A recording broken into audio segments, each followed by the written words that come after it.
Hey, what's up? This is AJ from the Dangerous Summer, and I'm getting drunk with buds.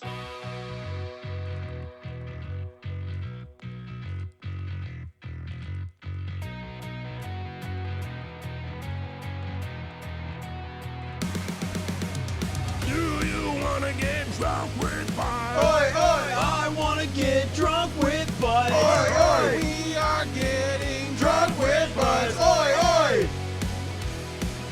Oi, oi! Welcome everybody to Drunk with Buds, a show about trying new beers with some friends and having discussions you would normally have at a bar. As always, we get all of our beer information from the Untapped app. That's UNTAPPD. You can now follow the show on there at Drunk with Buds. I am your host, Blase. I am here with my co-host, Honer.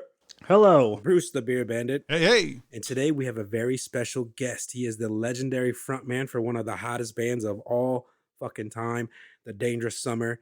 The Dangerous Summer recently released an album entitled Coming Home with banger after banger. They also just finished their Halloween Havoc tour with Emarosa and First and Forever, in which we got to attend. Thank you very much. Fuck yeah. Yeah, and thanks for having me. It's good to be here. I'm excited to be in the beer realm with you guys. Oh, yeah. I'm a beer fan. I'm a sudsy sipper, you know. Yeah. I like some of that alcohol, man. I like the concept, man. I like how it opens you up. It is Yeah. the way. It is the way to a great interview, isn't it? Like, let's That's get a little right. toasty. Yes, Exactly. it is. We don't take this too seriously. You know, we just want to have a good time and try some beers. Fuck yeah, man. But welcome to the show, AJ Perdomo. AJ, before we dive into the first beer, what is your drink profile? Like, do you enjoy a good craft beer or a domestic or a cocktail? What do Or you go- White Claws. Yeah, what do you go for? Yes, man. Like, yeah, I do a little bit of everything. Like, yeah, I obviously lean to White Claw. Sometimes it's like, okay, it's only 100 calories. Like, that's the chill sipper. Like, you can sip all day. But man, like when I'm tasting a beer, I like an IPA. Fuck yeah. I like some sours. You know, I don't typically go like super dark. Like, I'm not eating the peanut butter stouts or anything. You know, like Ooh. that crazy stuff. I don't like the super heavy, but I like like good West Coast IPA, chill IPAs, like hazy IPAs, and I love some beer, man, and I love how it has developed too. And like, man, I was living out in LA like 10 years ago, and it was like, man, just like the cool beer companies that were coming up right then in LA is like the craft beer explosion as it was going on. And I follow it down a rabbit hole, man. I really did. That's the same with us. I mean, we started a podcast. Yeah, I know. And we Yeah. start drinking it every weekend. But no, that's awesome. I mean, I think you'll like today's beers because of that. It's not too heavy, right? There's not too many. Yeah, there's no No heavy heavy. beers. The only heavy one we have today is the first one. Oh yeah, the 9%. Well, I like heavy alcoholic. Oh, But yeah. I'm saying like, man, like, you know, like the dark, like Guinness. It's like you're Yeah. eating a meal when you drink it. You know. Yeah, the only thing about Guinness I like is when you mix it with Blue Moon. Ooh. Then that's a bad Oh bitch. shit! I don't think I've ever had that. Oh yeah, they call it black and blue around here. So Black and good. tan. Oh, dang. That's not black It's and black tan. and blue because Oh, he's Blue a Moon. Yeah, yeah, And yeah. black is Guinness, Brian. Sorry, I'm out of the game a little bit. Yeah, you have. Wow. All right, let's get into our very first beer. Cherry Fresh Kicks from Transient Artisan Ales. It's a sour, fruited 5%, no listed IBUs. There's only been 135 check-ins for an average score of 3.95. Transient Artisan Ales is a brew pub in Bridgman, Michigan. The style guide says cherry, sweet, clean, velvety, and aromatic. What does everyone feel like for themselves? So it's Bridgman, Michigan, and this is Michigan cherry juice. Been there. Michigan cherry is fantastic. My brother and I, my girlfriend and I, we went to Bridgman, and we actually went to Transient. Fucking fantastic place. You can play games Dude, there. they had drink so many beer. different styles of beers. So many different styles. It's great. Where is Bridgman? Where is that? It's right on the Lake Michigan. It's about 30 minutes north of New Buffalo.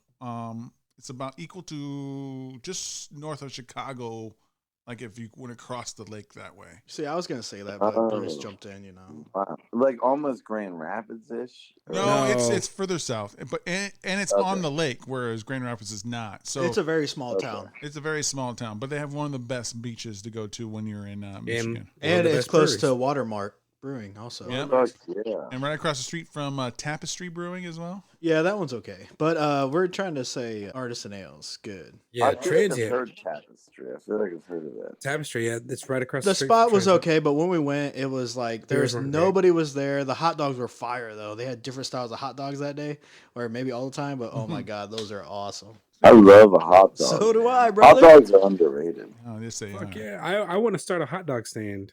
Oh, okay. Yeah. Well, will you serve this beer? Because man, if you haven't tasted it yet, it's just fucking fire. I like it. The vanilla threw me off. I Yeah. didn't know. I agree with The that. vanilla- Okay, wait, I gotta open mine. I didn't know. Oh, we were shit. drinking Yeah, it. Oh yeah. shit, Taste it, man. I dude. love that vanilla. We're bad hosts if we did that, dude. Man. Sorry. Oh, look at all that shit just came out. See it? Okay, let's Yeah, it's see. at the bottom. Well, this This is is like cherry puree. I have a feeling that you guys you started this podcast because this is what you do anyway. You drink on Sundays. Then, right? damn That's right why we you do. What? You might as I well record it, right? You Right. might as well drink, record it. drink every Shit. day that ends in Y, right? Ooh, I like that. Okay, I'm taking my first sip. Let me see. Yeah, if are you pouring it into a glass? Because if you do, then you get the cherry Whoa. puree all up in that bitch.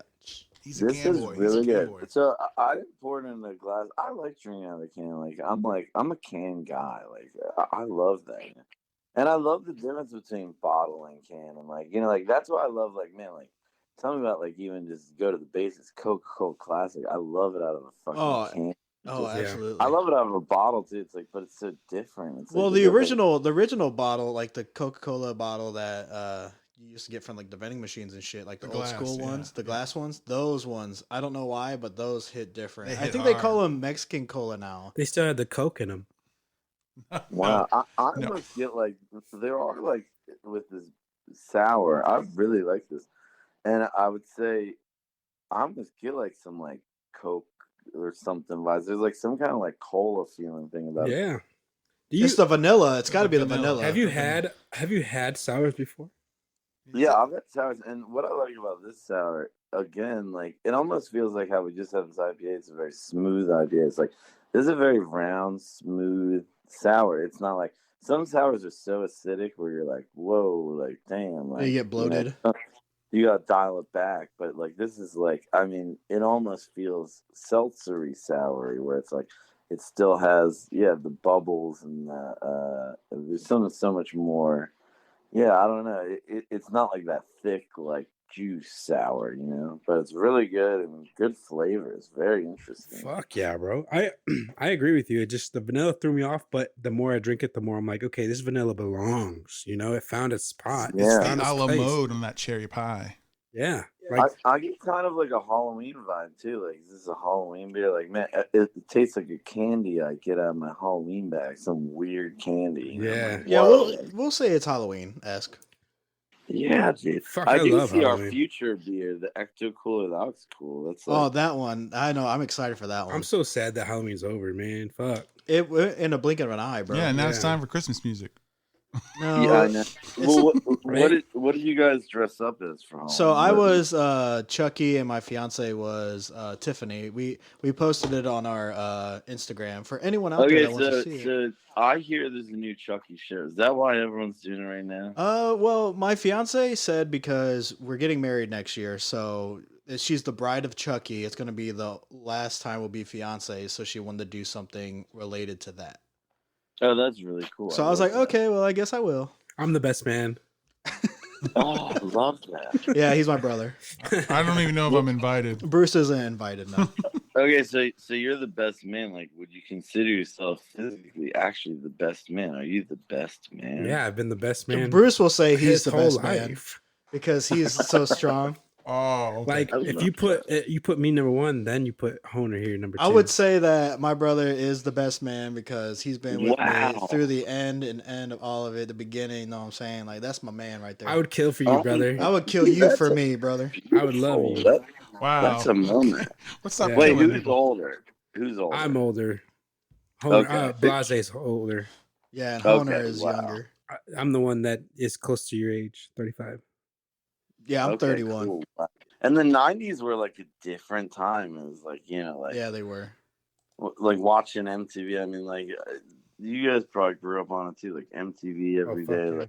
yeah. That's where I got my musical taste from. Is man, watching Bush and fucking all these Yeah. bands like MTV, Pearl Jam, MTV Spring Break was always exciting because I'd have spring break dude. off and I was always excited to find out what was number one for me, like TRL. top 10. I was like, oh, what's number one this time? And then it's Oh, you were over a and TRL then it's guy. then it's Eminem, over a Britney Spears, or a it's Backstreet over Boys. and over again, over and over again. That was like 2006. Brian, I'm talking my age, dog. Yeah, true. All right, we need to get into this segment. It's called Beer Fuck Fights. yeah. AJ, we're gonna get to know you a little bit more. We're gonna be a little bit more serious, but we're gonna ask you a bunch of questions Not that about your serious. life and career. Hit it.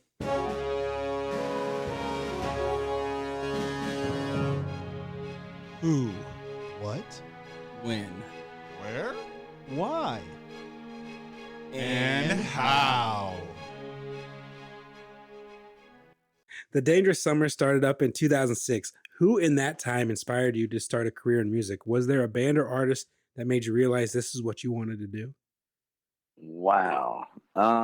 Man, that is like very complex. I think the band that made me physically like get into playing music, like it was like when I learned someone showed me how to play like Basket Case by Green Day on the bass guitar, and I was just like, what the fuck? Okay. I was like, you can play this shit? Like you can play what these people play, like to know that you can play what like another band plays, like I don't know if you guys play instruments at all, like, but when that magic hits and it's like you're like, whoa, and just getting addicted to that feeling of like, holy shit. That band definitely, and my first album was Green Day Dookie, I was like fucking kindergarten, first grade. I remember like asking my fucking like grandfather, I was like, I think it was on Insomnia or something. I was like, what's methamphetamines? And he's like, it's a drug. It's very bad. Like, and we're listening to these records. And that's the other thing, too. Like, you think about us as kids listening to these records, and it's just like the craziest content on these fuckers. But yeah, Green Day was like the OG, like what got me into like that punk rock. And I think that's where I found the trail of like, you start to get in these niches. And when you start to find like the punk rock scene underneath it all, like in middle school I started like looking up like Lookout Records. I loved Lookout Records, Green Day's old label that they were on, and like the Mr. T Experience and fucking Screeching Weasel and all these bands. And then that led me to find, I used to go, I don't know what you guys, but like the old record stores, you get these compilations. So it's like Lookout Records compilation, Hopeless Records, their compilations, and Nitro Records. Like I remember I got the Warped Tour 2003 compilation, and for the first time I heard there's so many great bands in the album, like, and this is me like finding emo music in like 7th or 8th grade or whatever year it was, and it was like Taking Back Sunday was on Brand New, The Starting Line, man. And it was like, oh my god, I was like, what is this? I was like, because like I listen to some of that older punk stuff, like some of that like older punk stuff, and then you find this like new scene that was happening. You're like, whoa, this is like the future of punk. Like you can feel it, and it's happening right now. Like hearing those bands like Taking Back Sunday and Brand New, I was like, what the fuck is going on? So that leads you into this world of, okay, then you're going to these tiny shows like at like 100 200 cat venues, and then you're like, whoa, this is what music is. Yes. And then once you chase that down, it's like, okay, like I can do this. Like you start to get shows at these tiny venues where you've seen some of your favorite bands. You're like, wow, like, and I can get my friends to show up. I can start kind of finding people to do it. And so, man, a lot of the scene bands were part of it. Yeah, Green Day originally. And then we lived like 30 minutes away from All Time Low, the band All Time Low. No way. And so we were like homies with them, and we were in high school. We started the Dangerous Summer, in 2006, senior year of high school in August. And then in January, we ran into the All Time Low guys, and they're like, man, you guys are fucking good. We just signed Hopeless Records. We'll get you guys signed Hopeless Records too. No And like way. 2 months later, they signed us. So like, we were only banned for like 4 or 5 months, and we're kids. Like we have our parents on the phone with the record labels, being like, "Hey, like they're on the phone call with us because we're not old enough to sign record contracts and stuff." We had to have like, I didn't need a co-signer at the time, but my guitarist needed a co-signer and whatnot. Like, because we were fucking kids. It's Yeah. crazy. And I didn't realize. I didn't yeah, realize you were in and high school when you did that. I thought you were out of high school. yeah, no, it's like, man, like, so like the first EP I wrote when I was 17 years old, and yeah, it's just like it's snowballed from there. Fuck, And man. it's just been a long journey. It's like, you know, even after that first EP, I mean, we left high school. We were like, fuck you, high school. You know, like, we were like, fuck this. Like, we were getting back grades our senior year. Like, we're going to go be rock stars. We go out on the road, and man, it's just grueling. You know, like, you're playing shows to like no one.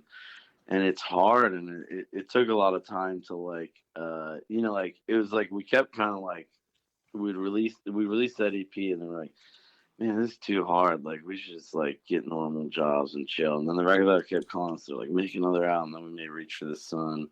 They're like, your albums are selling. Let's keep making albums. And then it's like it is like when you're in a journey, like anything else in life. You know, you start out and like, you know, people even come up to me in shows. They're like, man, I love your old shit. Like, I was like, well, you weren't there. No one was there back in the day. I mean, we were playing shows like 5 people, 10 people at these VFW halls. And it's such a marathon to be a musician. It's like, you know, I'm getting paid for now what I did 15 years ago for no money. You know, it's like, Right. it's kind of like this long term, you know, you're building a catalog, you're building a thing that is beyond you, and it's hard to understand at times. And I think the longer you get into this journey, you start to realize that, you know, it is beyond us, and all the happenstances and everything, all the little pieces lie where they're supposed to lie, you know, and it's just a long journey. So sorry, big tangent. No, I'm getting a little buzzed up. That's good. That's good. Yeah, that's what we wanted. I'm really fucking glad you stuck with it though, because like you have been a staple in my youth, and then even now as an adult, like I look forward to every single fucking album you put out. So I really Thank you. That means the world, man. Yeah, man. I was gonna say that I think I was in high school when I first heard the Permanent Rain. That's the very first song I heard from you guys, and I fell in love ever since. And so where did you hear it? Like, do you remember how you found the band? My, Tables have turned. He's asking the questions now. So I think how I found it was either my brother, or I was just finding it randomly, like on MySpace, because back in the day, I think definitely we had MySpace. And Yeah. it was either you or Derek. Somebody pointed me in the direction that it was myself, but I know that I heard it and I was like, holy shit, I just love that beginning, and then the lyrics, the voice. It just spoke to me. Yeah, I was like, oh my god, this is so good. So I was showing everybody that. Well, were you guys ever on absolutepunk.net? That was like a thing. I don't know. I ventured over there a few times, you know, like Yeah, I remember that like, website. That was a big community, and then Pure Volume. Pure Volume. Oh, that's Who a dropped flashback. the bag on Pure Volume? They should bring back Pure Volume. Fuck yeah, they should, man. Bring it back and make it a tour. I put some of my stuff on there before. Yeah, dude, I remember like being, and we were in high school, like, and the other things, we even had like a band a little bit before the Dangerous Summer, and it was like, you know, we'd make these songs and then we'd put them on Pure Volume, and we'd like try to get on the front page, and then once you get on the front page, like they have like the top 10 bands, and it was like, we're on the front page of Pure Volume, and then it's it's snowballing. It's like you get that high of like, man, like, yeah, like we're playing this music and we have an audience and we're like kids and we're trying to reach out to the world. It was mind blowing. It blew our fucking minds. Yeah. Side note, my brother and I, we used to make YouTube videos back when YouTube was like just starting out, and we were on the front page of youtube.com once, and it was I can see what you're talking about. Yeah, it was wild. Feeling was crazy. And then we all just kind of separated, but then we stopped, you know, we're good. Yeah, we had to grow up and like didn't have time for videos anymore, so what were the videos? Comedy sketches, shit that I've written, you know, like to make people laugh. Like Super Tag, there was one where we're just playing Super Tag in a random park and somebody always ends up dying at the end. And then all of a sudden it became this whole thing where like there's a killer on the loose every single time, but nobody knew who it was. So then each Super Tag somebody dies. So It was very story driven. Yeah. I don't know. I always had like a mind for like creating stories. Yeah, it was pretty fun though. You've toured all over the world with The Dangerous Summer. You just finished touring with First and Forever and Emma Rosa. Any plans to do another tour soon? Yeah, so man, it's always like we're constantly planning ahead, but it's kind of like, man, we're in this place where it's like we're trying to do, like, we did this MRS tour. We typically headline. I mean, man, we Yeah. headline like 90% of the time. So like, and we just got a new manager, our dude Chris Neri at Lafitte. He's an incredible manager, and he like does the Backstreet Boys and Sum 41 and all these cool bands. And so Damn. he's kind of coming in, and this is this year we picked him up, and so he's like, hey, let's try some stuff we haven't tried. Let's try to tour with other bands. Let's try to grow the audience. So we're kind of like we're looking for different support tours right now, but also if it's like you always ask for support tours, but it's kind of like these bands have to invite you out, and it has to work out with the time frame. The stars have to really align for these things. So it's like we probably will end up headlining next year, but there's a few tours that, man, if we got to be really cool, he's really pushing for. So we're definitely going to do a lot of touring next year, whether it's, if we have to headline, we're going to headline, but we're really aiming for some cool new vibes right now. So yeah, we will be out on the road, and we actually have a whole new album, Gravity, that's going to be coming out this next year. That was I was one of gonna- my questions. Yeah, I was that gonna that say- number 3, when you're releasing this Gravity, man, you played it on tour, and that song was so kick-ass. You brought a Oh, passion thank to your performance, man. What does that song mean to you? And like, When is it dude, releasing? like, when's it releasing? Man, that song, it's like it was crazy. So we were in the studio last year. Actually, the same week that Coming Home came out, we were in the studio making our next record. Because like I'm just like so driven, and I love making music. Like I'm so involved in it, and like I heard this really cool thing about how, like, Kanye West, it's like, it's like the same night he won the Grammy for, like, whatchamacallit, he was in the studio the next day Yeah. writing the next song he got a Grammy for. It's like yeah, like, a lot of people push it out, and then they like, okay, what's gonna happen? Like, you wait for it to come to me. Like you wait for your audience to draw into the album, but I'm just like, man, like I've What's been doing next? it for a Like, while. I'm just telling my story, and it's like water, it just flows. I mean, like I just need to keep in my momentum, keep writing music, keep making music, keep releasing music, and then, hey, like, people are gravitated towards what they want to hear. But AJ, I just got a text message from you for you. Derek, really? Derek from Lost Like Lions just said, "Fuck, dude, you need to come to Buffalo again, and beer's on him." Oh man, I love Buffalo, man, and what a dude, man.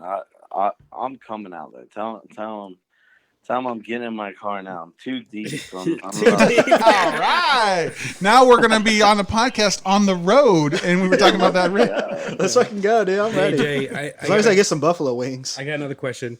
So, as I mentioned, you are one of my favorite lyricists, and you have one of the most unique voices in the industry today. On Thank top you. of a new project with The Dangerous Summer, do you have anything in the works with your side project, The Ditches and Broken Glow Sticks? Because those two projects, they're just as good. They're awesome. Thank you so much, man. So the ditches was very COVID based, and me and Derek from Mayday Parade, it was just like, man, like, I have this song that it feels like a Mayday Parade song. He's like, it's funny, I have this song that feels like a Dangerous Summer song.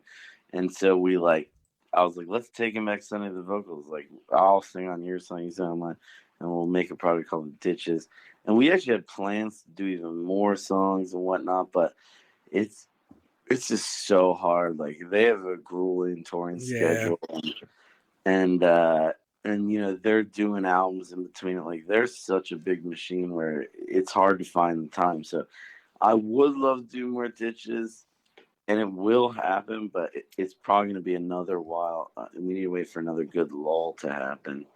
Derek And Sanders, he's another one of those guys that, like, just been in the game for so long. It's just his voice, dude, it's him. Like, he I just has know, that man. distinguished voice. Yeah. And he's like, dude, he's one of the best guys, and so grounded, and like he's been a great friend from the very beginning. One of our first tours as a band was with Mayday Parade, like way back to 2010 or something like that, and just a great guy. I remember being in the parking lot in Augusta, Georgia, and I'm like, dude, like I just toured with Kenny from the starting line. What's drunk calling? We're like drunk calling Kenny from the starting line. Like we just had so many good times back in the day. The old scene days, the old fucking heads that have been there for a while. It's just like, you know, when you see these bands that you toured with, like, and even like the crew members and everything, it's like it's a community, it's a family. It's like, you know, like it's like you've all gone to war together, and it's like you're like it's a brotherhood that is so unspoken, but when you see each other, it's like you give a warm embrace and you say, man, like we've done some shit. It's good to see, you know. It's really great to fucking do it. But and then Broken Glow Sticks, there would definitely be more Broken Glow Sticks. I love making Broken Glow Sticks songs because it's kind of like you know, like I feel like the Dangerous Summer again has become like such a machine of like, you know, like I get with the guys when we make music, how we make music, and I bring a lot of the stuff that when I'm alone and I write, I'll put some of that stuff on the Dangerous Summer records. Like there's a lot of songs that were gonna be Broken Ballistic songs, and they turned out, oh, like this is actually, we need to put this on Dangerous Summer record. And it's just like when I write songs alone, it's like, hey, like I try to release everything that I finish and think is great, you know. So it's like I don't shelve stuff. I think, you know, what I learned from all this time too, it's like every song is somebody's favorite song. So like, you know, even those like weird songs, like those strange songs, like we've had moments in our album where it's like I just want to make a song like this, to, you know, like I feel like an album's kind of like a Pixar movie or Disney. It's like you gotta kill Bambi's mom sometimes, you know, like to bring them through the journey, you gotta fucking kill the mom and then bring it through this epic journey after that, you know, like. So there's the crazy ones, the weird ones. I think every song is important, and it's a diary, you know. It's like I think about some of my favorite artists, or like, you know, I really love Ernest Hemingway, which Yeah, Farewell Arms. yeah, fuck you, dude. Oh my god, like my favorite shit in the world, and that's where, you know, I get the Dangerous Summer from. That was his last book. It was actually post death, but it's like if you could just read just what he's typed out on the typewriter, even if it's unfinished, you just want more. Like the artists you care about. You just want even the little scraps. Like, well, I want to see like what they're working on. Like, Yeah. I remember listening to like demos back then. Remember when like a band released an EP and they put like the demos on the EP? It's like I love to hear the demos. Oh man, I used to search for the imports. Like they would, you know, imports those shit because they would have songs that they couldn't put on the regular album commercially, and sometimes they were fucking better. Dude, you know, it's like because like you love who they are. You love, you know, music's like personality. You love their personality. Like you just give me a little bit more. Like, you know, it's like with Prince dying, it's like now they're going through his computers, like he has thousands of songs, like, and he probably wouldn't have released them, but it's like, man, like, don't you just want to hear like what even his like thoughtless songs are just so beautiful because it's like from the mind that that's how I gives felt it all. that's how I felt when Tupac died. Juice WRLD. Damn, yeah, Juice WRLD, Juice man. WRLD. Oh my god, dude, that's so sad, dude. AJ, do you know what I really want to hear from my favorite artist? I want to hear how you think about this beer. Wait, which one? The fucking cherry? The cherry, baby. Dude, I love it. I'm about halfway through, a little more than halfway through. So what do you love about it, and what would you rate it? Whoa, okay. And so, like, okay, I think we should say this too. Like, so when we're rating it, am I rating it amongst sours or am I rating it amongst beer? It's up to you, man. It's your scale. You're rating it amongst like what you fucking love. You can compare it to another sour, or you can just be like this in the beer category. You can Man, okay, so all right. I do think it might be one of the best sours I've ever had. Like, oh yeah, truly. Like, I think, you know, like, cause that's the thing is I love sours, man. Like, I'm in general, like, if I'm at a bar, like they got some fruity cocktails, some boat drinks, like dude, I'm ordering some fucking daiquiris. Like I love some sweet shit sometimes. Like I love candy and shit. I'm into that shit. So I love a sour, but sometimes you order a sour and you drink and you're like, ooh, I've been drinking all day and this is very like acidic, and you're like, it's heavy. This is like, it's got almost like that White Claw cleanness where I don't think it's very acidic. It's very like bubbly, and it's more watered down than most sours in a good way, like, or whatever down, like dick down, whatever. Yeah, it doesn't fuck with but, the flavor at all. The But watering. yeah, exactly, and the flavor is incredible. I would say this is it. Is it lame if I give it a 4.5? I give No, man. We have 5-star bangers before. on the show, baby. Yeah, it only makes sense that you love it because We- it's from Michigan. We get excited about beers, like this is what we love, Yeah, if you love it, dude, you love it. Fucking put it a 5 if you want. If you want to fuck it, you want to fuck it. You don't know. Yeah, I might put my dick in this can. I might put my dick in. Wow, I didn't know it could But- fit. Hey, it's take pretty it from tiny. me. You might not have a It'll- dick it'll after. get in the top. Well, wait, But, speaking of opening of the top, the draft top, he could get a draft top open. I have heard so like, tell me, about this though, like, so with beers, there is something about the water. It's the water source. So maybe Michigan beer, it's a water thing, right? I mean, they've got a beautiful reservoir up there, right? I mean, As long as it's not from, where's that place? Flint, Michigan. Oh yeah. That's fun. I like the cherry. It's very smooth. I like the vanilla very front. I wished it was a little bit reversed. I wish the cherry is more front and the vanilla was a little bit less. But it's not a bad vanilla. It's not bad cherry. It's obviously great. I'm not giving it as high as a 4.5, but I'm still giving it in the great category. It is a 4.0 for me. Wow, 4.2. That's pretty good. Yeah. On Amazon, I'd still buy some if it had 4 stars. Oh, That's yeah. right. That's right. I mean, this is a pretty good sour. It's not one of the best I've had, but it's still enjoyable. I like it a lot. I'm going to go ahead and give it a 3.75. Dang. Oh, you don't like it? Yeah, he said, fuck you. It's above average. I'm gonna go ahead and give it a 4.5 as well, AJ. I fucking love this shit. I like cherry, like I love cherries. I don't like the actual cherries. I like the cherry flavor. Does that make sense? Yes. Okay. Yeah. I like the actual cherries too, but I get what you're saying. Cherry flavor. You like the is fake shit, yeah. something else, like Starburst. Yeah, cherry. exactly. Like I love the cherry, like candy and shit. But with the vanilla, I didn't like it at first. I was thrown off, like I said before. But the more I drank it, the better it got. And this is definitely a very good transient artisan ale. Yeah, dude. 4.5. I agree.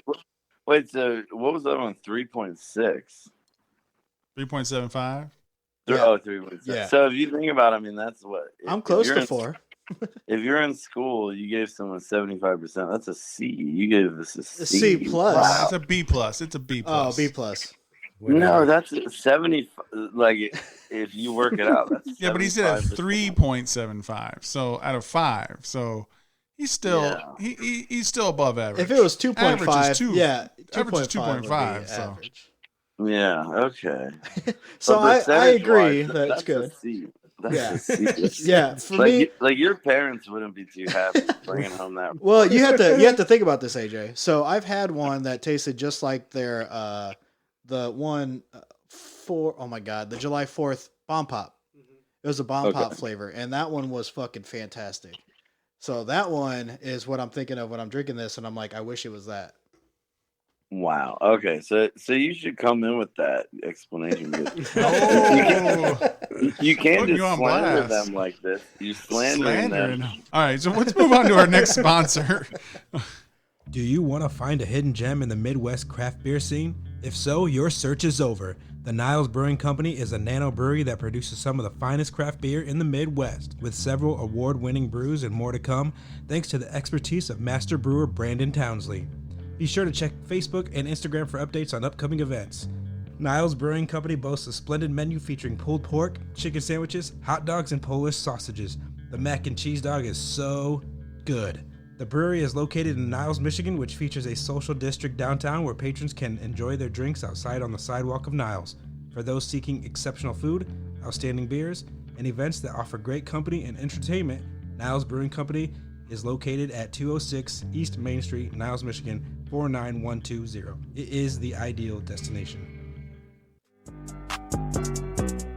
Hey, hey. That was the longest motherfucking thing I ever heard in my life. In my life. That was the longest thing in my life. Not my life. Besides my dick. Just saying, you can touch a little prick and you get a little prick when you get near it, and it got a little itch cause it touched your face. Itchy. Now I'm running naked all over the place. He's naked as fuck. I'm naked. I'm waiting for this beat to drop just like my balls in the mouth, and I'm running around like Mickey Mouse in this place, and I'm coming for your spouse. Hey. Oh, shit. Free, no copyright beat 2023. Glass on, new hip hop freestyle beat by Pung's Beat on YouTube. What it is, ho. All right, let's get into our beer, Hunter. Beer is Rico Suavin by Against the Grain Brewing. IPA Imperial double, so it's a double IPA, everyone. 9% ABV, 68 IBUs. Microbrewery from Louisville, Kentucky. 32,000 check-ins for 3.87 out of 5. Style guide says an IPA featuring Nelson Suavin hops, named after the Sauvignon Blanc grape. What is that word? Sauvignon Blanc. You just made that up. Is a variety of hop developed and grown in New Zealand. It has a strong fruity flavor and aroma that is described as resembling white wine or fresh crushed grapes or gooseberries. Some reviewers of this hop perceive the fruitiness as being very tropical, with descriptions including passion fruit, tangerines, and grapefruit. Smooth, hoppy, fruity, sweet, tropical. And Chad H from Untapped rated this a 3.25 and said, weird fruitiness, not too Rico, not too suave. All right, so this is the time where we taste the beer for the first time, and then we give our thoughts. So AJ, go ahead and take a sip. Okay, I'm gonna crack this bad boy. Which, by the way, man, you guys are looking at this can like, yeah, I know, touching his nipple. Like, man, it's like it's a very funny can. Yeah. It's awesome. And then what is that? A sheep, like an artsy sheep. This is beautiful. Okay, I like the color. Okay, let's see. I want to know who designed that. I know. Wow, sexy beer for the sexy man. So we're all men here. We're all sexy. We are the sexiest. And honestly, this is dangerous. This is a dangerous summer I would have if I drank this. Honestly, it's a fucking dangerous. Actually, man, like, you know what's crazy about this beer? Okay, I just had my first sip. Mm-hmm. It doesn't, like, if you gave me a blind taste of this, I'd be like, is this an IPA? Like, it almost has like a lager type feel and a little bit of, you know, it's like it's less of that hoppy hop like feeling, but it's really good. I think it's a good full body, you know. It's like not too high, not too low. It's right in the mids, you know. It's pretty perfect right there in the mids. And so is this in the ballpark of what you would normally drink? Oh, 100%. Yeah, I love this. Yeah, this is very good. And if you didn't tell me it was 9%, I wouldn't know. Oh, no. It actually tastes very light for 9%. Yeah. I love the citrus notes to it. It's very smooth and with just a little bit of a tingle of the IPA at the end. That's the only hint. It's just a little tingle and kind of piney, like just notes of pininess. Yeah. It's nice. I agree completely. Wow. I like it. I think if it was just a regular IPA, it'd probably be a little bit more noticeable, but the double IPA kind of hits it home to be like a little bit smoother with the malt and less hoppy, which makes me happy. Okay. So you guys like know a lot about this. Like, okay, so like what makes it a double? Like, what does that mean that it's a double IPA? Well, we're beer lovers, not experts, so we don't really know. It could be that they brew it twice. There's only one person in this room who's actually brewed a beer before, so our expert should be blasé, but he quickly tried to go, well, Bruce, you talk. So we've been doing this show for like 170 episodes, you know, and yeah. We try to learn, but at the same time, you forget, you know, like when you get drunk on an episode. But very tasty. I could chug the shit out of this. Honestly, I could drink this all day. I could chug it too, man. Hell yeah. I could shotgun this baby. Yeah, fuck yeah. All right, let's. In Against the Grain sounds like a band, like a punk band. Does it? I know, yeah. Like these must be some punk rock fuckers. For real. Okay. I like it. Just so anyone cares, a double IPA is an IPA that fares extra hops and extra malt. The extra layering of hops and malts gives you more bitterness, but it also means there's more yeast, which means more sugar, which gives it the balance you're looking for. So And it also totally- means higher in ABV because it's making more alcohol with the yeast because there's more of the. So I was stuff. totally So wrong. basically, I was correct because I said it's more malty than hoppy. So Who fucking cares? I Let's at least go. knew that part about it. All right, let's go on to the segment Wow. Pub Talk.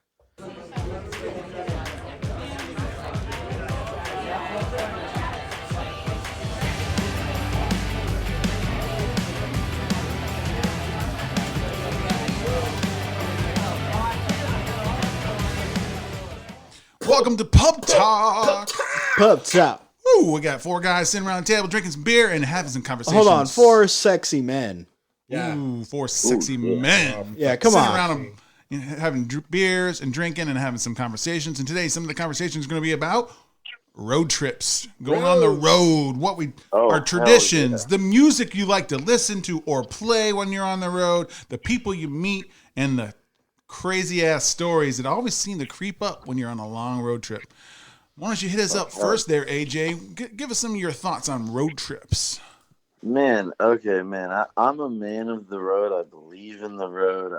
I love the journey. I think, man, I think a lot of people, especially in this day and age in America, they just want to get there, you know. But I think, you know, like the travel is part of it. I mean, we just did a 30-something date tour Mhm. around America, and it's just like, yeah, you kind of do America the full circle, and it's like, man, it's like just, yeah, going from place to place, seeing stuff. I like stopping a lot. I'm a big stopper. I'm like, yeah, like let's buy some knickknacks. You know, like you go to these like places in the South or out West. Like I like buying some like fucking Navajo jewelry and stuff. Like that's the thing about travel. Like with the road trip, it's like, man, you pick up these pieces along the way, and they really shape who you are. Whether it's, you know, ideologies or like physical things, like.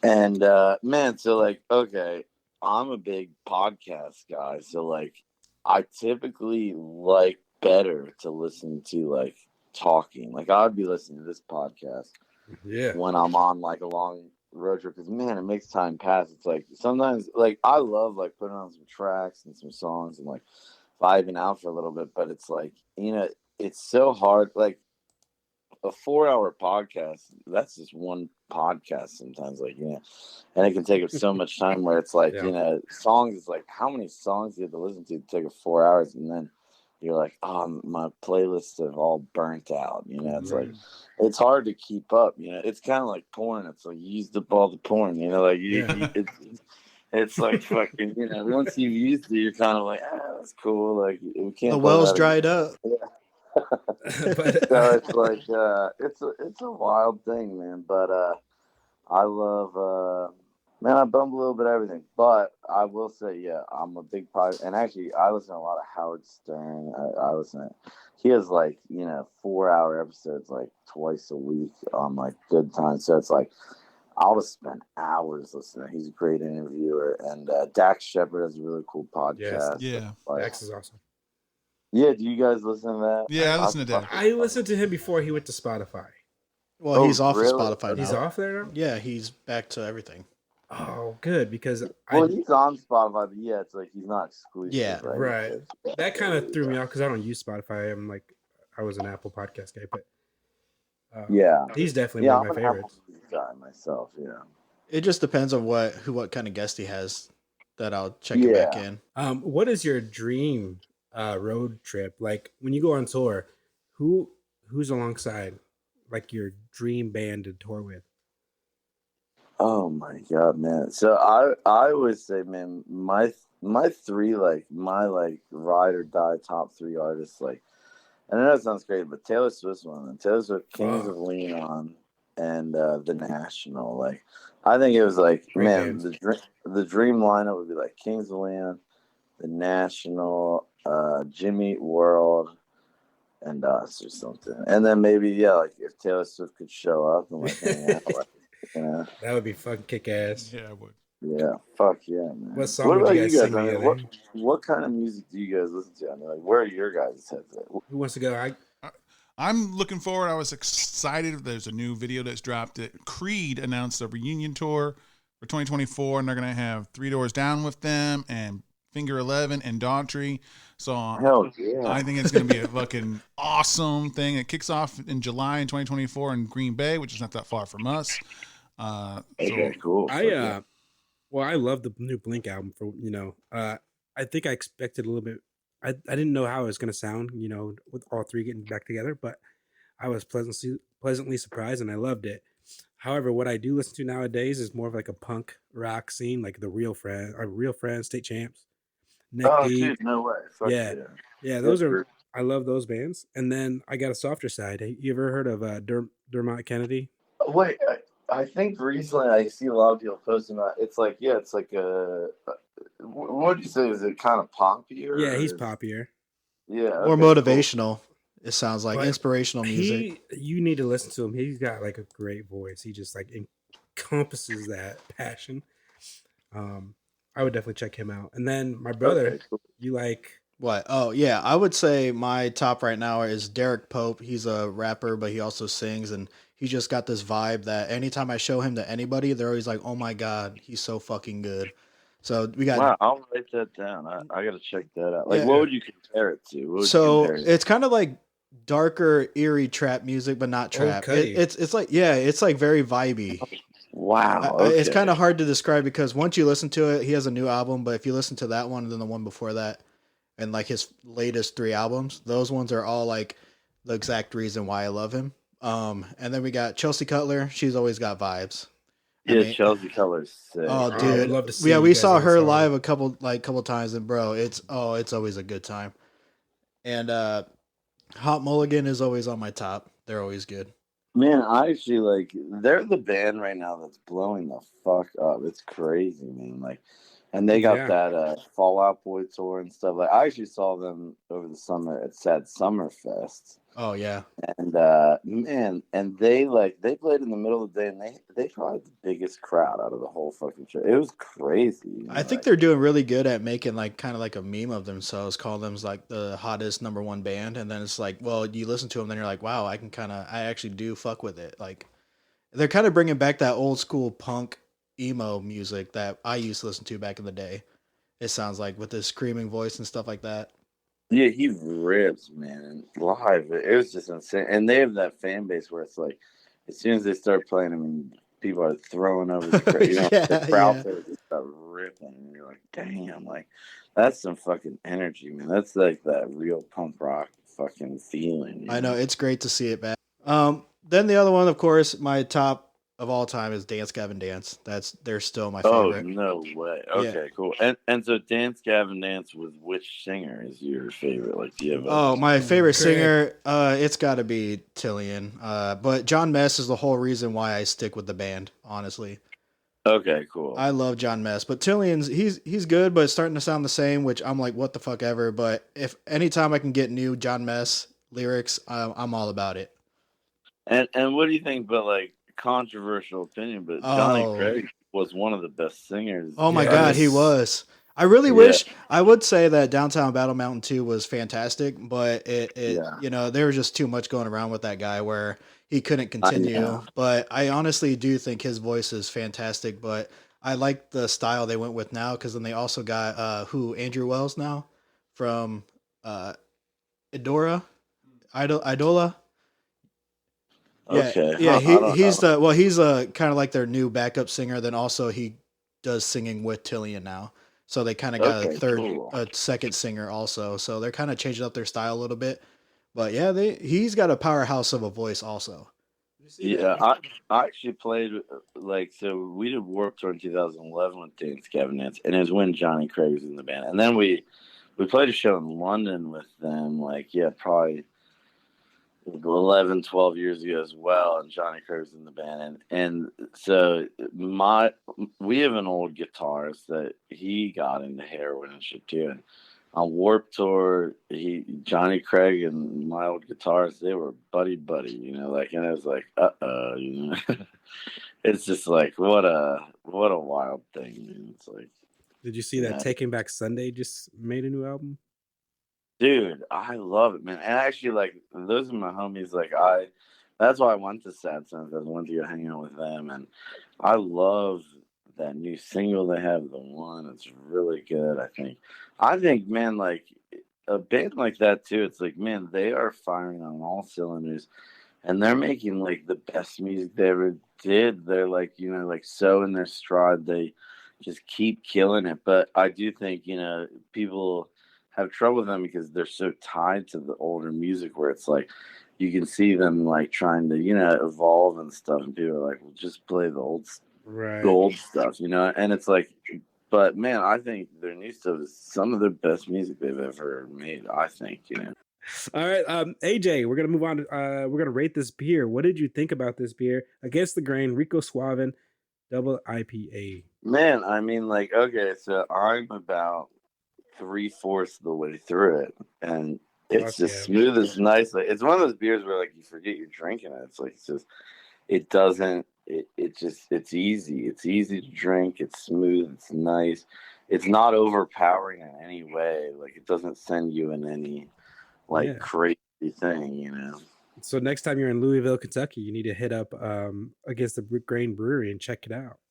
All right, AJ, what would you rate this beer out of 5? We do quarters, so 3.25, 3.5, 3.75. Out of 5, what would you give Rico Suave? Dude, I will give it a 4.5. Damn, starting off hot, baby. Hot. Hey. I really like it. Maybe I'm too positive. Like, should I be harsh? No, this is good. No. I don't even like IPAs, and if I do, I like doubles and triples. And this one is fantastic. For me, 4.25 is a great score for an IPA, and that's what I'm giving it. It's smooth. Wow, okay.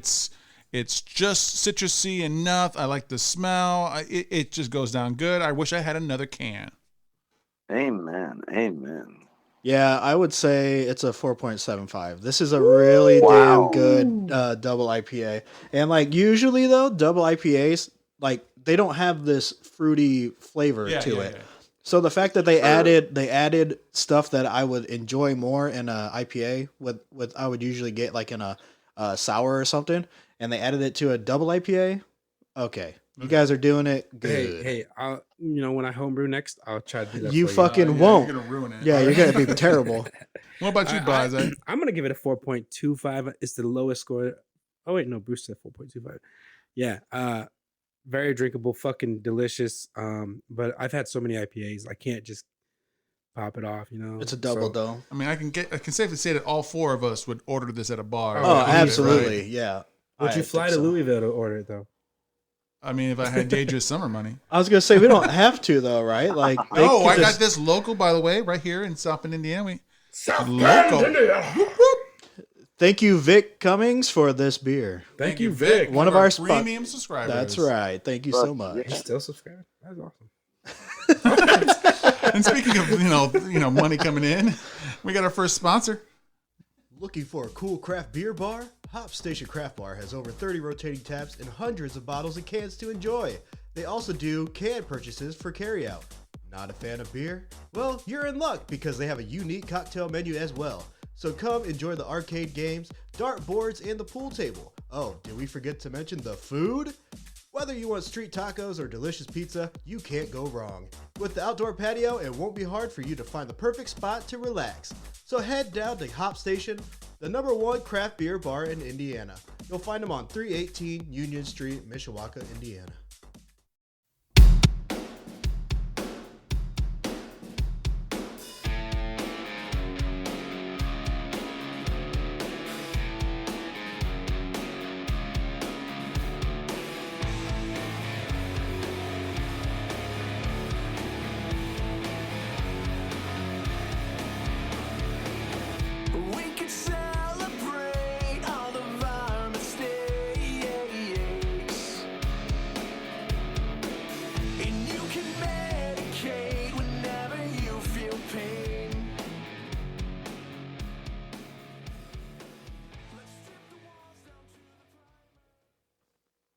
And that was Lost Like Lions featuring AJ Perdomo.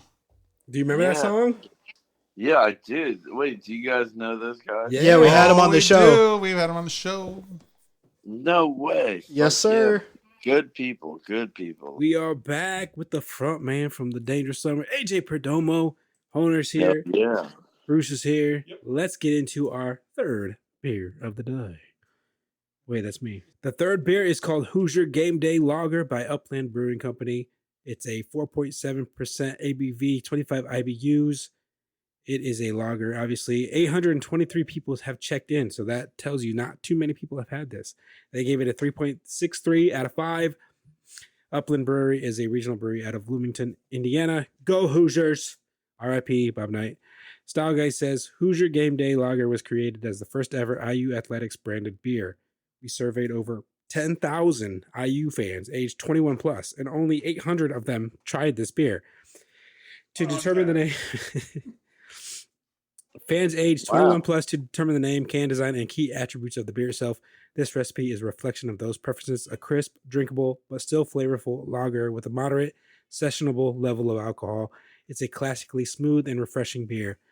Brian from Untapped gave it a 3 out of 5 and said, only under special circumstances would I drink this. Boiler up and rest in peace, Coach Knight. So obviously a Purdue fan, but he is pouring one out for Bob Knight, IU. First taste thoughts, guys. So this is really good, man, honestly. I concur. I do like the crisp and smoothness. It's got a little bit of like back end flavor, so it's not just watery. It's got a flavor to it, and it's pretty good for what you would call like your domestic style of beers. Yeah, honestly, if this was on tap, I would drink this. This is really fucking good. It's a good middle ground from Yingling and like Budweiser, or like Bud Light.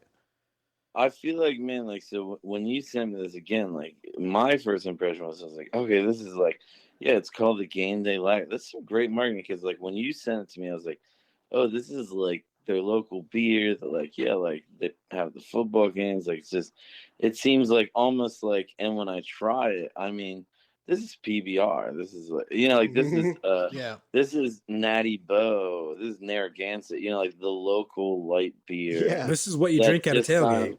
Yeah, it's like, man, like, yeah, like, this is casual drink. Like, I'll drink 10, 15 of these in a day. It's like, this is the sipper that you just sip. Like, yeah, the IPA is like, hey, that's for, hey, every now and again. But this is like, dude, I could drink this all day. It tastes like PBR to me. This is such a good, like, transitional beer from what we've been drinking. Hams. It's like, you guys are hams. Fuck hams. Yeah. Oh, I cannot stand hams. Oh, my God. Some old It style. reminds me of hams. Yeah, or like, I got you.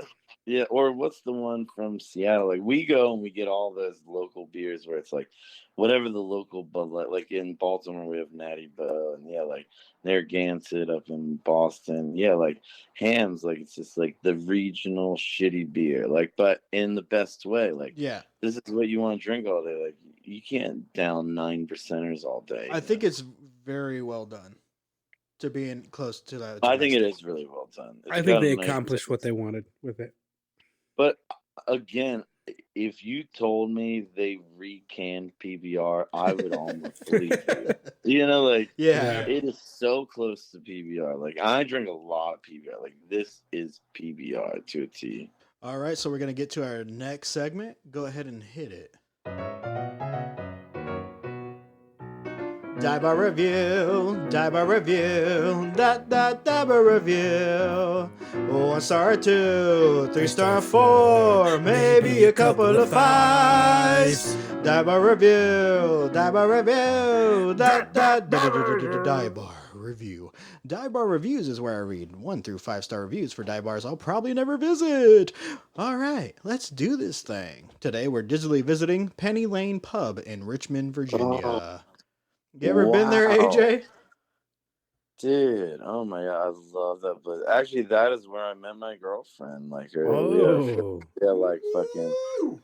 I played right down the street of the Canal Clubs, the venue we play most of the time here. Go right down the street. Actually, like, someone actually texted me recently. I guess they're the manager there, and they're like, "Come fucking party!" And like, I've been meaning to go down there. Like, more recently, it's a little more downtown than like my house. Like, I'm still in like Richmond City, but it's like, it's like that's in like the kind of where the business buildings are and stuff. So it's like you go down there a little less, but like, man, the venue's down there, and I fucking love it. It's a fucking classic Irish pub, and they've got all the good Irish drinks. Like, I fucking love Panic Pub.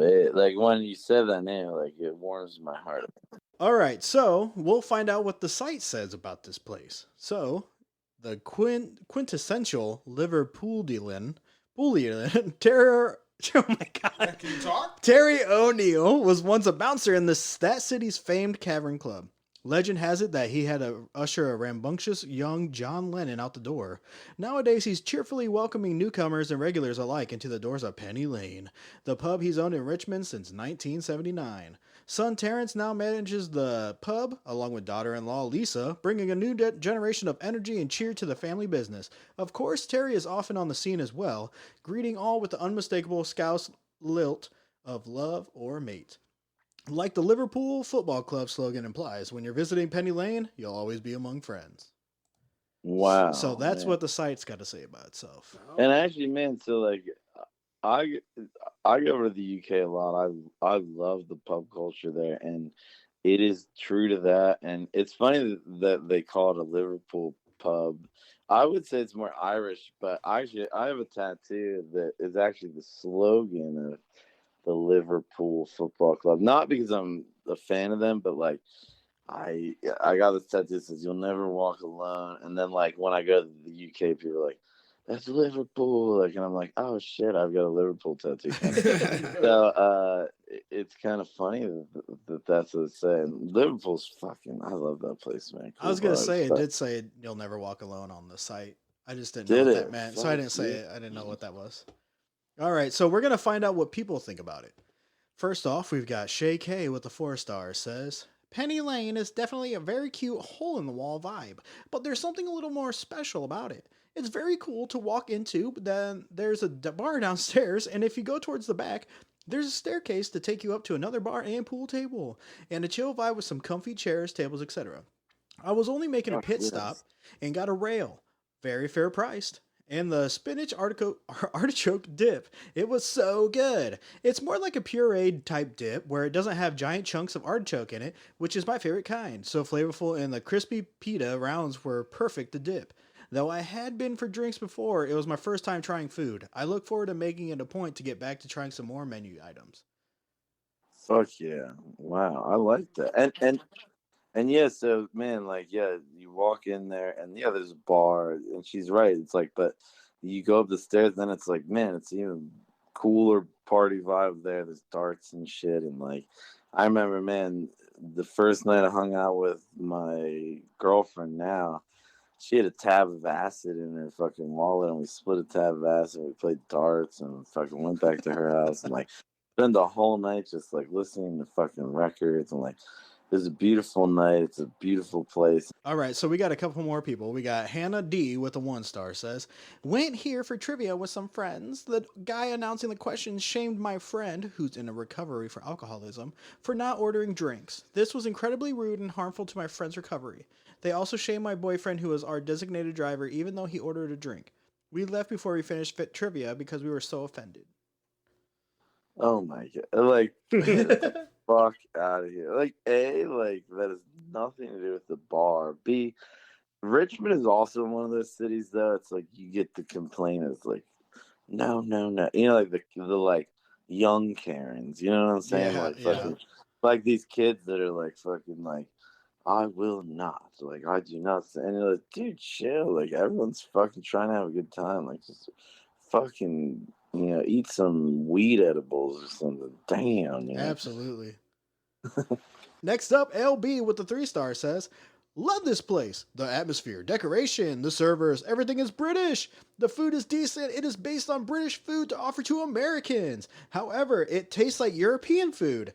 The serving sizes are not huge, but it is enough. However, they take really long to make the food. If you are a soccer fan, please go. You will have the best time. I have been there 3 times now, and the service is good, kind of slow, but if you're watching soccer, it goes by faster.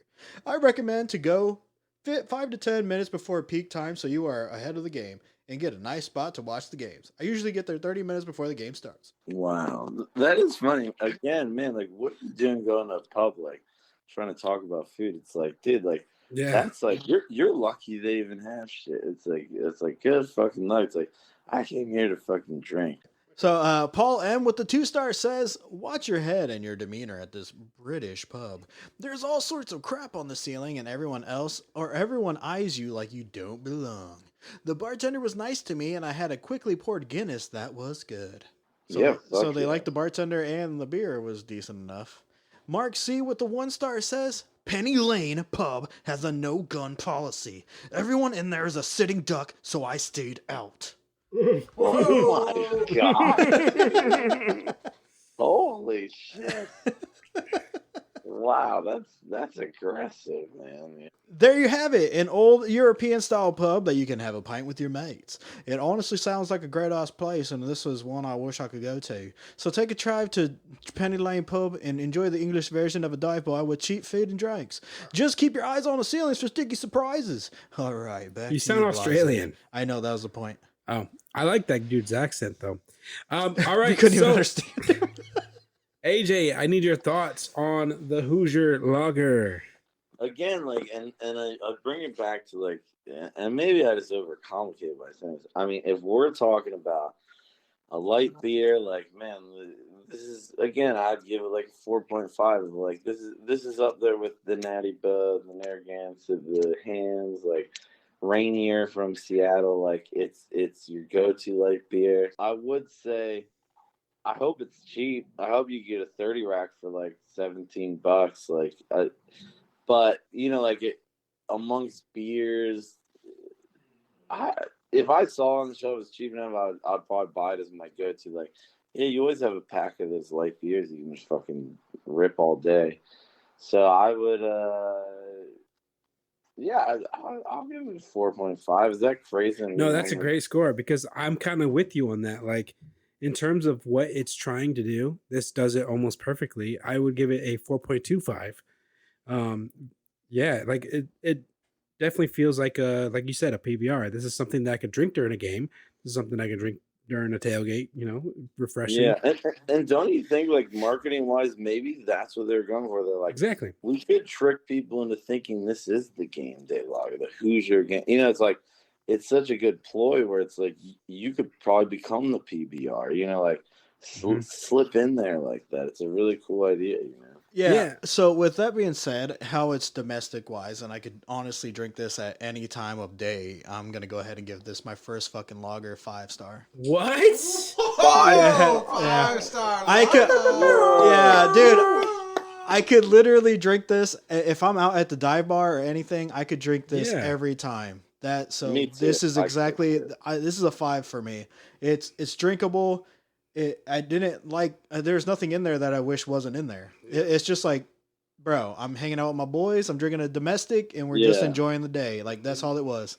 It gave me a start. Yeah, I hope it's like $2 or $3 though. Oh yeah. I would pay $4 for this, honestly. Yeah, I paid $4. I wouldn't pay $7, $8. No, if it's a craft, and they're gonna try to give it a little bit more. They're gonna try to give you like $6. It's $15 for 4-pack. Okay, it's $15 for a 4-pack. So divide that by 4. What's that? Oh, $3. Oh, so it is $3. No, $4. It's $4. I know. What is it? 3 like 75. Bruce, stop sitting over there silent and just answer the damn questions, bro. Yeah. Like, all right. So speaking of thing, I think it's great. I personally like the Canadian beers a little bit more that are domestic wise. I think they give me a little bit more flavor, but this is still great. Wow. 4.0. I'm going to give it a great score.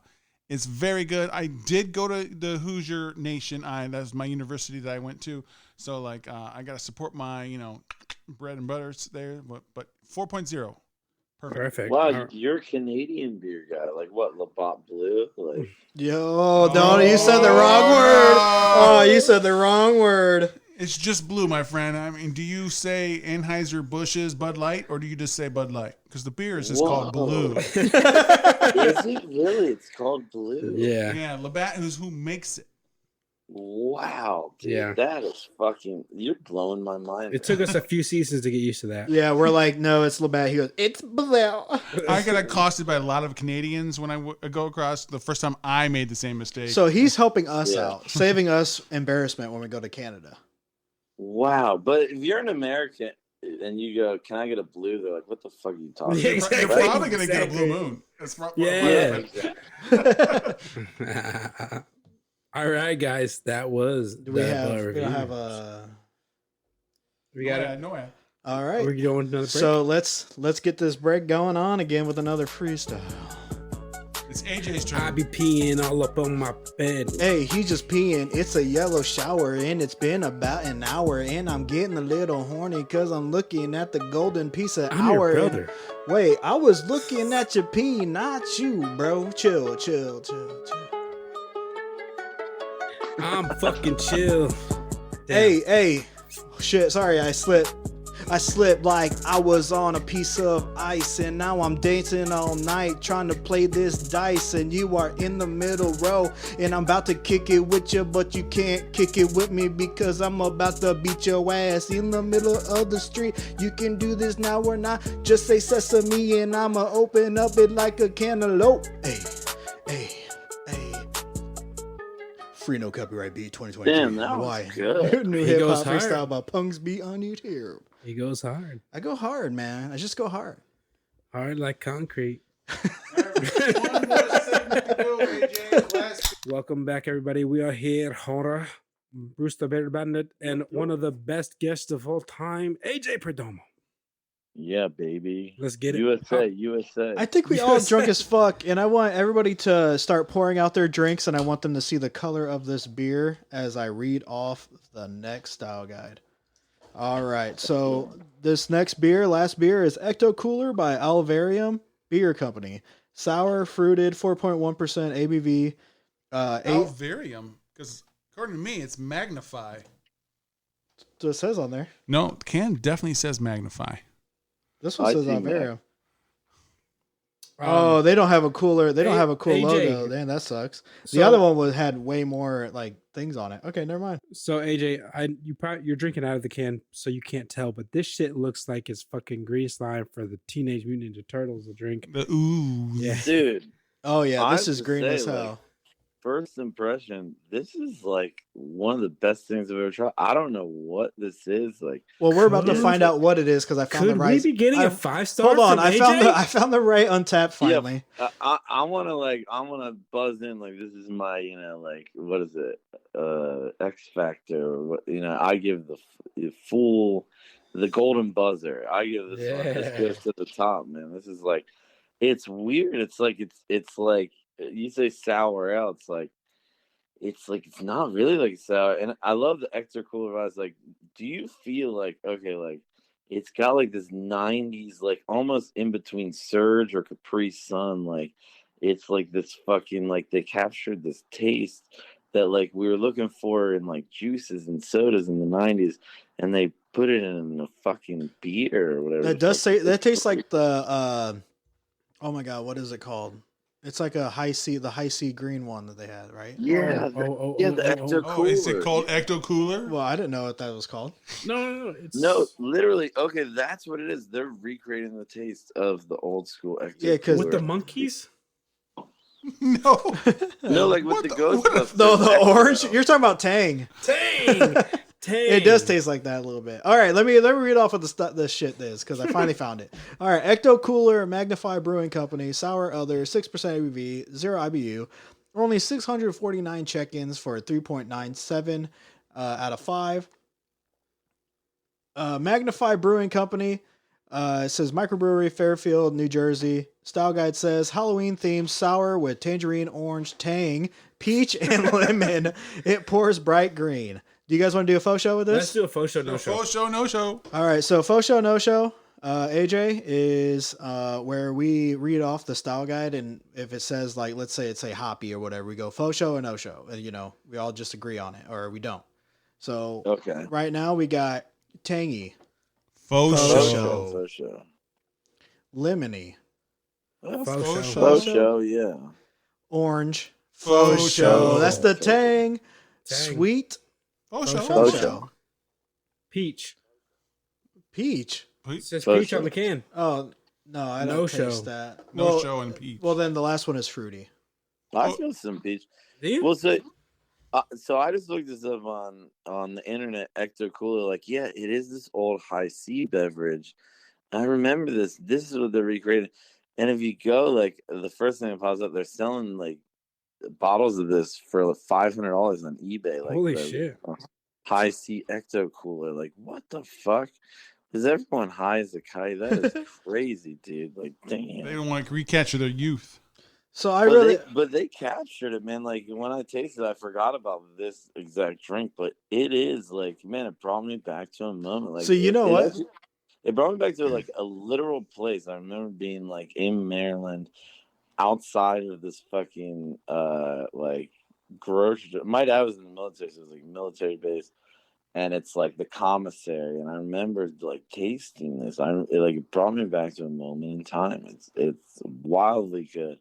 I give it 6 stars. 6 fucking Oh, we're not there yet. So you know what's crazy is That's I what wasn't Drunk even. Buzz is all I about. wasn't. Bringing back memories you forgot. Yeah, I wasn't thinking about the high C ecto cooler. I was thinking of like the actual high C, like, or like what the fuck is it? It's in like an actual gallon, not that.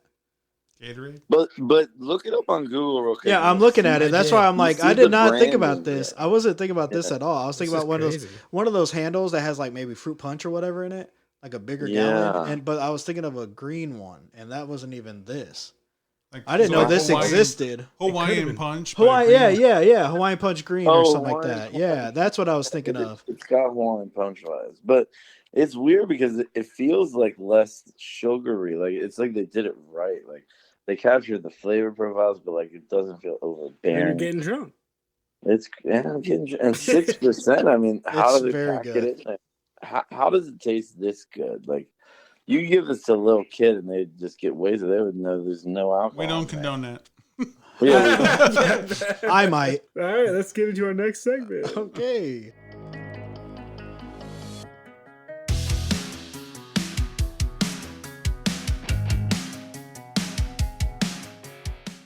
All right, AJ. hey. So this segment is called Top Shelf, where we take categories and it's pretty much like giving like a top 3 or top 5 of all time of something. I like how you guys do this, by the way. Sorry, I'm not gonna derail it, but man, that last segment was cool. You guys have cool shit going on. It's fun. Fuck yeah, thank you. You know, that's awesome to hear. What is your top 3 cities to perform in?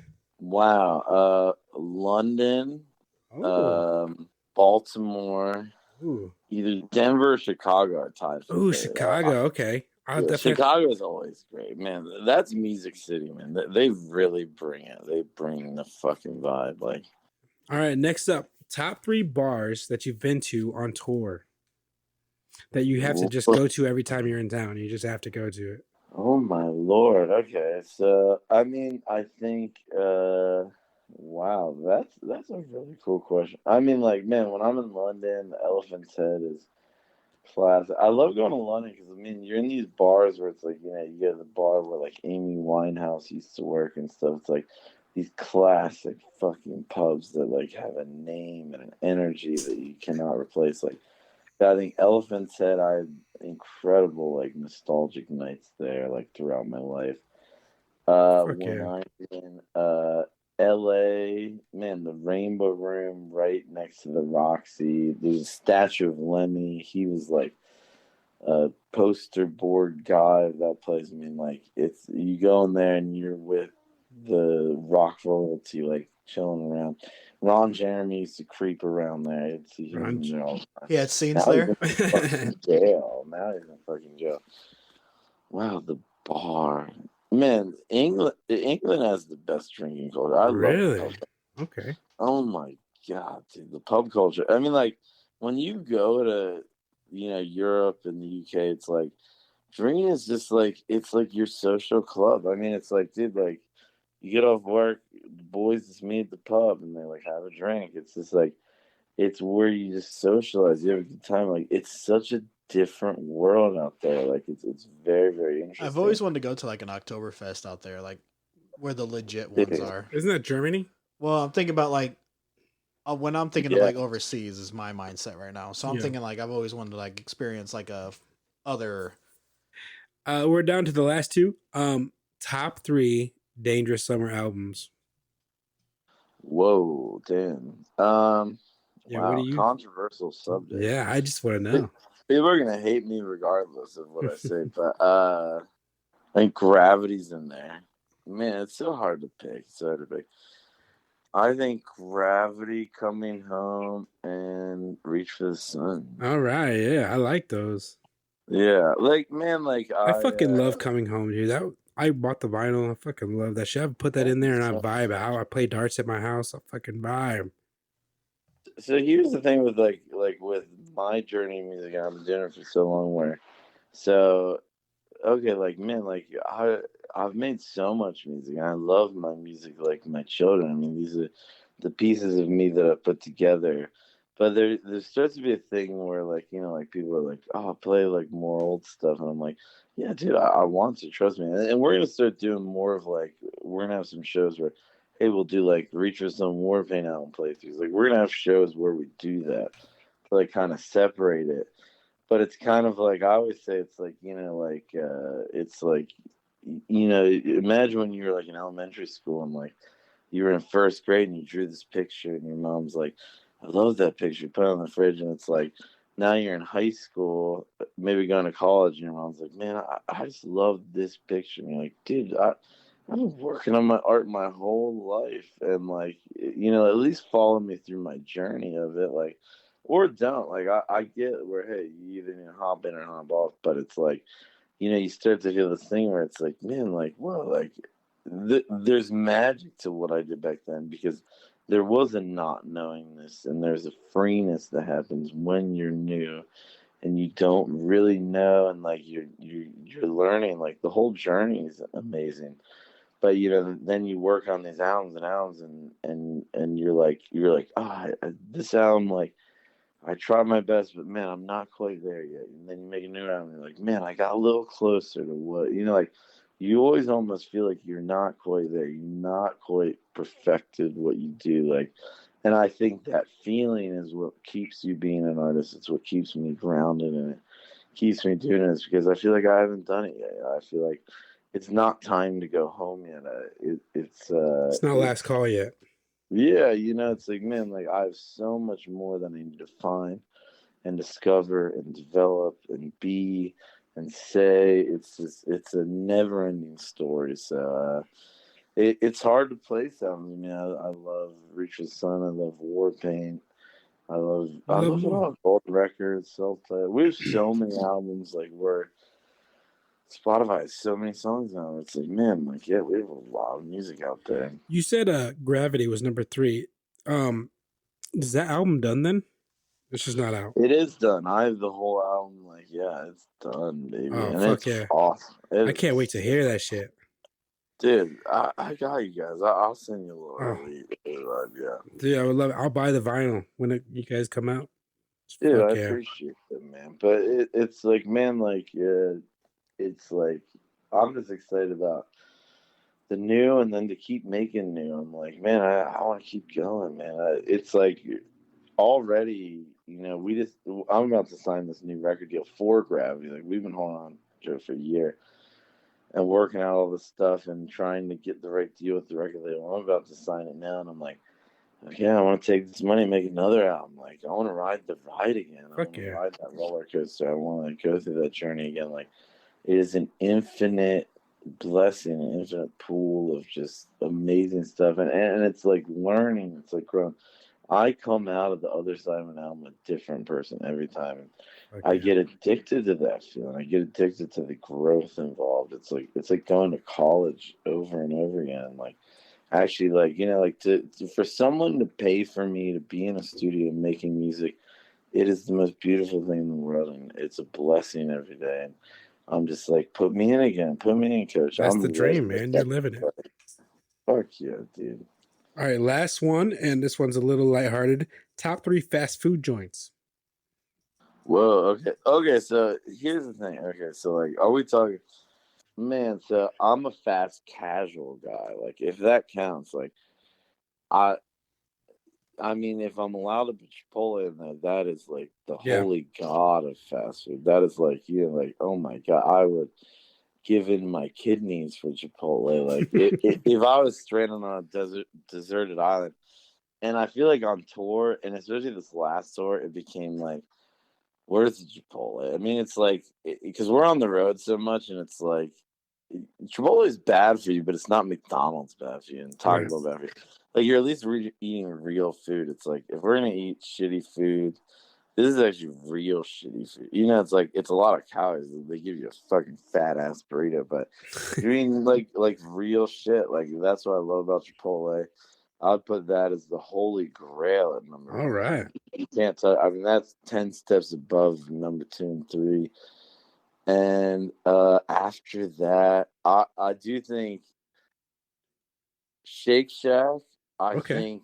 I think they are maybe not necessarily the best burger in the fast food area, but their quality control. If Chipotle could learn the quality control that Shake Shack has, they would be the fucking $1 billion company. It's like that's the problem with Chipotle. Like I don't know if you guys are Chipotle fans, but you go to Chipotle, you're ordering the shit, and you're like looking at the guy scooping. You're like, come on, give me a little more. You know, like you don't know what they're Fuck yeah. gonna serve you. Like, and sometimes maybe they put like just a tiny bit of cheese and sour cream. And you're like, oh, I don't want to ask them to do some more.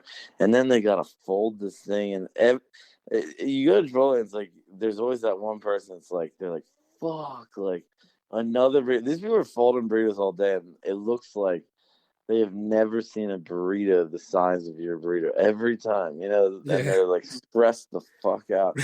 It's a very complicated world. Like they need to figure that out. Like it's inconsistent, but when it is properly portioned and the burrito is made just right, oh my god, it's like sex. It's like it's just like I could swim in that Chipotle burrito. Fuck yeah, But bro. yeah, so Chipotle can learn from Shake Shack, get quality control like that. I think Shake Shack is a good model for a fast food place. And then man, Panda Express. I mean, like fuck, Yeah. and here's the thing about Panda Express. I tell this to my girlfriend all the time, like, dude, we could order like Chinese food from a Chinese restaurant, and it's who knows, it's hit or miss. Like you order from some place, it's so shit. You're like, what the fuck is this? Panda Express is consistent Chinese food. It's like I know what that orange chicken tastes like. I know that fried rice and that chow mein. It's good. It's consistent. It's the same. You know what you're gonna get, and it's terrible for you, but I fucking love it, It's man. funny because Like, I used to work at Panda Express, so I used to I you? used to double up the sauce on it whenever I served it. Oh man. So okay, I get the orange chicken and grilled teriyaki, and then yeah, that teriyaki Dude, that sauce. Beijing beef is what keeps me going back. I love Beijing beef. Okay, I need to mix it up. I've been a one trick pony there for a Yeah, I'm long orange time. chicken and Beijing beef, and then those just fucking rock my life. Okay, and here's what like really bothers me, man. COVID really fucked up a lot of things. The sampling culture has gone downhill. Like Panda Express, you know, you used to walk in there like, do you want to try anything? I'm like, I have a rule about life. If someone offers you a sample, you always take it. Never say no to a sample. So, you know, you're in Costco. Even Costco like stopped for a while doing samples. I'm like, I love a sample. Like, and I'd go into Panic Express and be like, let me try the fucking honey walnut shrimp. Like, give me some I'm probably not gonna get. Like, let's try it, baby. Like, you know, like, and I think there's a good psychology there with restaurants. Give me the chips and salsa before my meal for free. Like, give me a little gift, a little happy gift, and I Yeah. say, oh man, it's good to be here. Thank you for giving me a little taste. Like, let's go. You know, it gets you in the mood. Like, I like that about Panda, and you can tell they tell their people, you know, like almost like, hey, just give them as much as they fucking want. Like, make that Yeah. plate so big that they're gonna die when they eat it. You know, I fucking like love. they love just serving it up, don't they? They probably tell you that in training, don't they? Phil, What? they tell you that to What? load it up. But like they tell you to like give them as much as like big scoops. Like they're not worried about portion. No, they did not. They told me to do one scoop. But people just fucking But I load would, it I up. oh yeah, we tried to do more because like, dude, it's fucking, you know, we don't want to hear the bitching. But that was like 8 years ago when I worked there, and I was definitely making sure that everybody had their fucking sauced all the way up.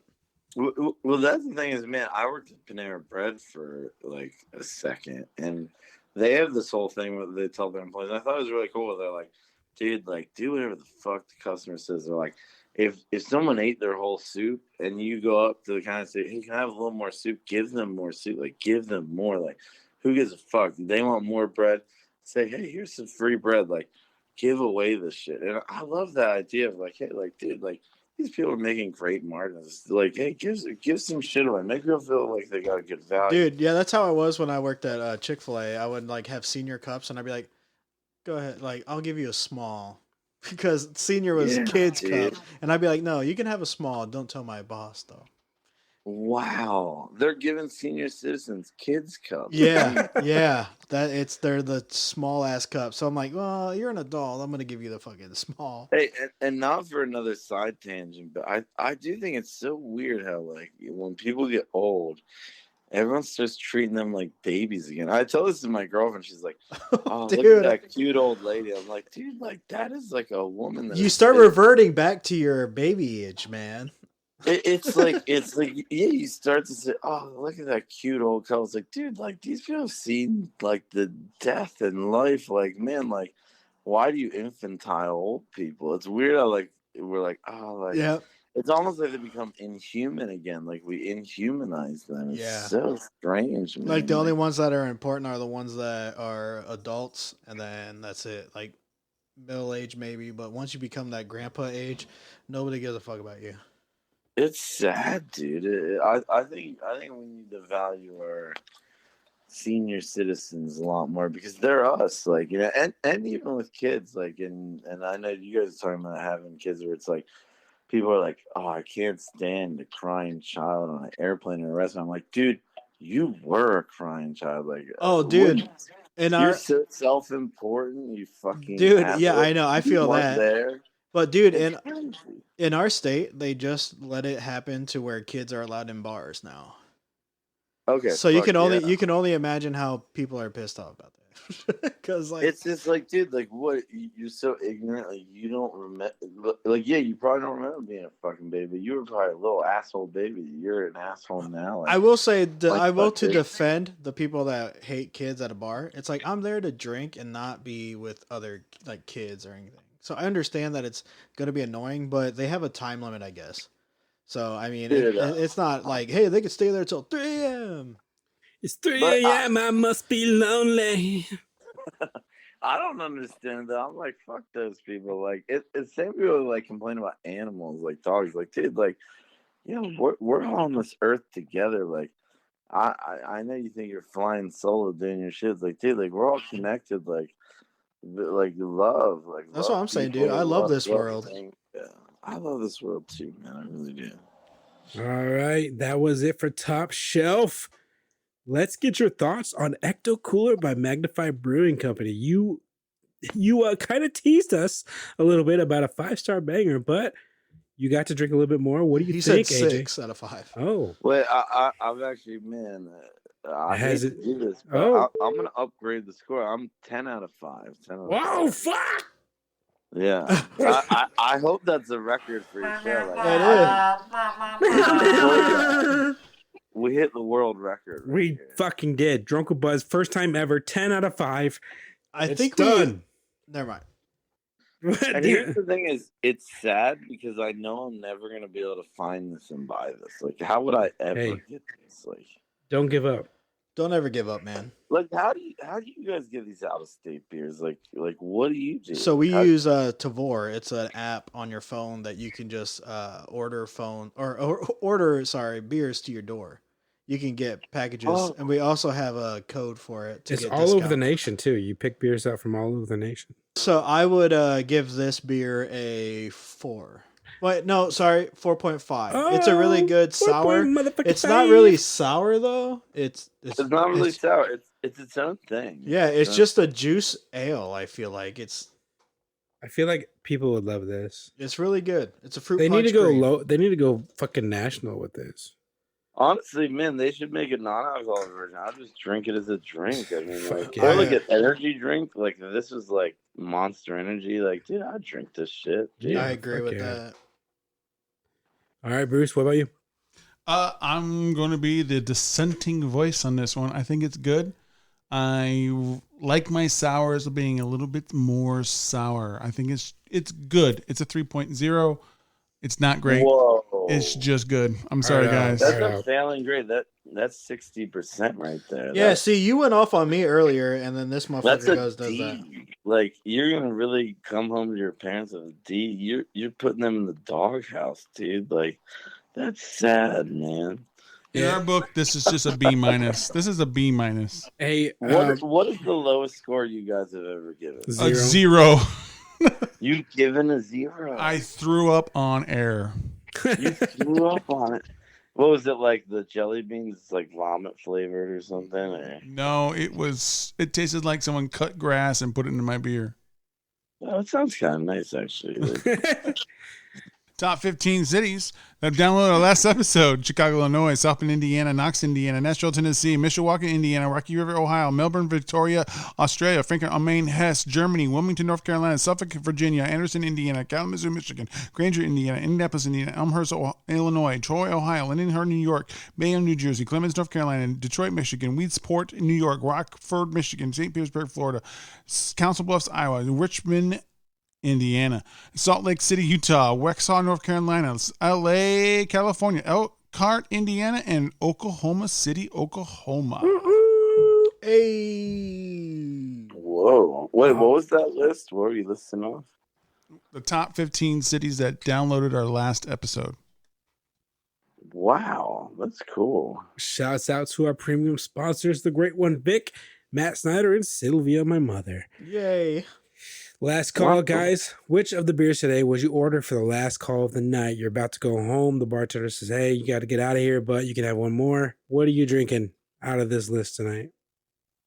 Whoa. Okay. So, man, I would say if it's last call, and maybe, hey, I want some more. I'm going to do the first one just to get that last buzz then. I mean, if it's your last one, like, let's send it over the top to the 9%er. That's nice. Like, yeah, I think I would do that. I think I would. Last buzz. That's exactly what I would go for too. I know I gave a 5 to the other one, but that's the one I'm drinking already during the day. So I'm gonna obviously end it off with the Against the Grain double IPA.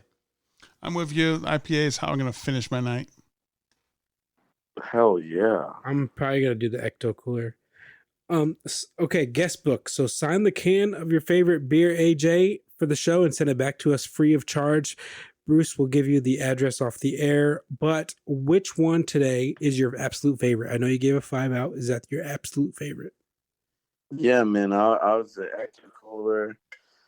But actually, I will just say I have to give credit to each one of the 4 beers because I think I would say, like we said, the Hoosier, man, I'll drink that every day. That's a chill fucking absolutely. 5. The IPA, hey, I want a good IPA to like knock me off my toes and give me a good flavor. I love the first sour we had. It was like mild sour, it's not overpowering. I love Ecto Cooler because it just tastes good. Like I think that is a good day at a bar. Like you try 4 amazing drinks that have their own vibe and their own thing. They're all good. You can't really discount any of them, you know. Yeah. All right. So do you want to promote anything that's you got going on? Your socials. Your socials, your promotion. What do you want to promote right now? This is your time. So, man, you can find me on Instagram and all that, AJ Perdomo. Check us out, The Dangerous Summer. Just search it in Google. We got YouTube, Spotify, all that.